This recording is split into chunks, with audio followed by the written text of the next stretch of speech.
and gentlemen, welcome back to the week thus far. Are you having a good time? Yeah, that's it. There you go. You heard him, John. Is it because of John's good looks? Yeah! Yes, for one gentleman this evening, John. We got that guy. It's all about your looks. All right, now is probably a good time to introduce our guests for the evening. What do you say, good-looking Johnny? I'd say we could do it now or like in 5 minutes, but we should do it now. Well, we could do it in 5 minutes? No, let's do it now. 5 minutes? Count 5 minutes. Oh, we're getting the wrap it up. Okay, so our guests this evening are the hosts of Illegal Curve on TSN Radio. They are two funny and intelligent gentlemen. John, I would like to introduce to you Ezra Ginsburg and Dave Minuk. Yeah. Oh, thank you. Wow. Oh, yeah, there we go. Rubbing? Yeah, get a little shake on there. Oh, gentlemen. Let me get this for you. There we go. How are you guys this evening? We're very well. How are you? I am also very well. It's good to see you. This couch is way more comfortable than my couch at home. Like, Do you want it? It's leather. It's also broken though. Ezra actually doesn't have a couch at home. So he's hoping you'd actually take Lawn chairs. Bunch of UPS boxes. Yeah. Those work. Yeah. All right, fellas. So we're here to talk illegal curve. All right? And we're not just talking the curves that are legal. We're talking about the ones that are illegal. Because those are bad, I imagine. They are. Dan doesn't know much about hockey. Yeah. Care to explain what an illegal really curve? know. That's actually. Well, Yeah. we were actually talking about this. We started this radio show maybe about 5 or 6 years ago, and I don't think there's been an illegal curve penalty anymore. Or in a long time, sorry, I should say. Okay. Because nobody uses an illegal curve. But the famous illegal curve was Marty McSorley back in 1993 against the Montreal Canadiens when they called him on it, and it turned out that they actually went into the dressing room and saw that he had an illegal curve. Marty McSorley actually told that to Dave a couple months ago. Yeah, I saw him. He was in Winnipeg for a show. So Dave met Marty McSorley, and he told him that we had an illegal curve hockey show, and I don't think Marty McSorley could have been more creeped out, to be honest with you. Well, he was probably a little disappointed because they lost the Stanley Cup that year. So Yes. he probably was a little less than pleased. So you're sort of celebrating that in a way. Yeah, basically. And he's actually a tough guy, so it was probably not the best move to be telling this big enforcer that we'd named something after his misfortune. Please don't fight me, man who fought for a living. Yes, exactly. Yeah. It's not a scenario I would do well in, Neither. especially if they wanted to fight me. Okay, you got some hats in your hand there. Holding tubes, We have man. two. We brought some hats. We give away toques when we have contests every week during the Jets games. Okay, what kind of contests do you guys do? When there's a game-winning goal, so we say, you can tweet us for our @illegal curve, and then essentially you'll say who you think is going to score the game-winning goal. Okay. We pick one player from either team, and then we select the winner at the end randomly, and then there's an icy 50-50 contest, which basically you're guessing the amount that the 50-50 amount's going to be. It's just a fun way of interacting. Predicting the 50-50. I wanted to. John did win it Yes. too. He did. John did win it too. What was it for? It was Jets versus Florida. Okay, I picked Wheeler because he's their top scorer. fair enough. And I guess like 100 other people picked him too, but you picked me because you know me. Well, I picked him because it was... No.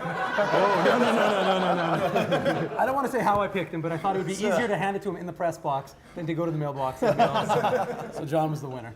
So you're saving on delivery. Basically, yeah, that's reasonable. That's how John won. And I just got it a week ago, and that game was like 3 months ago. Our delivery times they're like the post office. They're not good. But So you wait, get let it me get this eventually. straight. You decided to give him the prize because it would be easier to get to him That's true. in 3 months' time. That's also true. Now the truth is that our supplier of the illegal curve tubes, which you can see here, Right. had a little bit of surgery, so he was delayed in getting us the tubes. So we still ran the contest, and then I kept a record. And then of course, Okay. John got his tubes. But John's you the guys first person to actually receive a tube. Yeah, nobody's actually Really? gotten a tube. No. That's not a great contest. No. But we have tubes for you guys, and so you guys can choose from any of the colors: Fantastic. pink, red.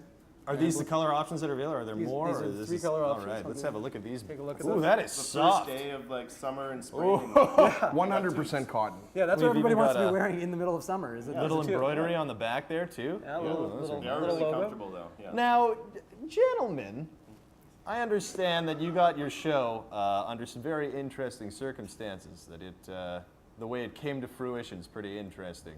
Care to tell us Hello. Well, you guys are from the same program at Red River. John and I are taking Creative Communications. school.com. /RRC.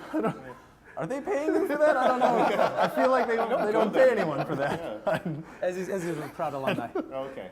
We actually started the show. We're all friends, and we started the show at Red River when they had a radio station. Sure. And not an online blog or whatever exists now. Yeah, I don't know what's the deal with that. It's a I thing. don't know, but yeah. So it all started as kind of just fun, and I was in the creative communications program, and we were a website. And how'd you know Dave? Dave and I used to.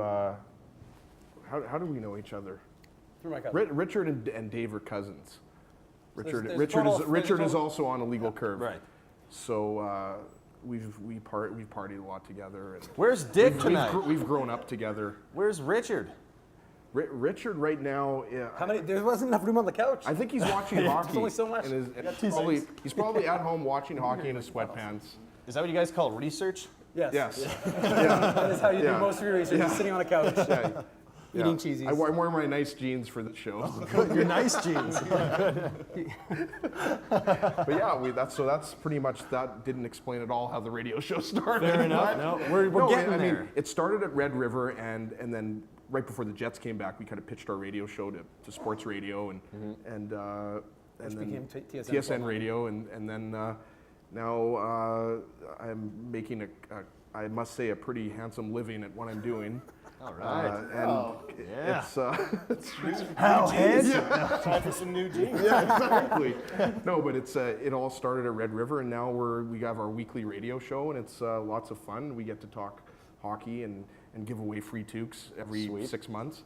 You guys ever get now? I know like hockey can be a very dividing issue for some people. Yep. Do you ever get guys that come up to you when they see you out place and be like, "I think you're something that I don't like because of your opinions"? Like, do you ever deal with drunk guys or anything like that? Honest, you don't really see that face to face. You actually get that on social media. Oh yeah. But you never actually face to face. People are always very polite. I find when they want it, because we're not aggressive in our opinions really, and we're also fairly engaging if we're talking to people. So we're happy to talk hockey all the time really, and so that's really never really been a problem. But on social media, where you're completely anonymous, that's where people just love to go after you.